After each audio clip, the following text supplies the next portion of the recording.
রাস্তায় কোনো টাকা কুড়িয়ে পেলে করণীয় কি? আমি কি ওই টাকা মসজিদে দিয়ে দিব, নাকি এর সাথে আরো যোগ করে টাকা দান করতে হবে? আমাদের দেশে অনেক মাসআলা আগের যুগের মুরব্বীরা বানাইছে, সৎ উদ্দেশ্যে অসৎ কাজ করছেন, সৎ উদ্দেশ্যে অসৎ কাজ করছেন, নেক উদ্দেশ্যে জাল হাদিস বানাইছে।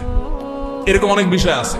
এর মধ্যে এটা একটা, যে রাস্তায় যদি কোনো টাকা পাওয়া যায়, কুড়ানো টাকা, হারানো টাকা কেউ যদি ধরে, তাহলে 10 টাকার নোট হলে 20 টাকা তাকে দিতে হবে।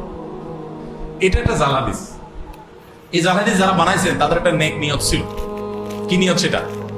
যাতে করে মানুষ যেমনি সেমনি টাকা ধরার সাহস না করে, যে ধরলে কিন্তু আমার 20 টাকা দেওয়া লাগবে, বাবা তার চাইতে না ধরি, যার টাকা সেই পাক।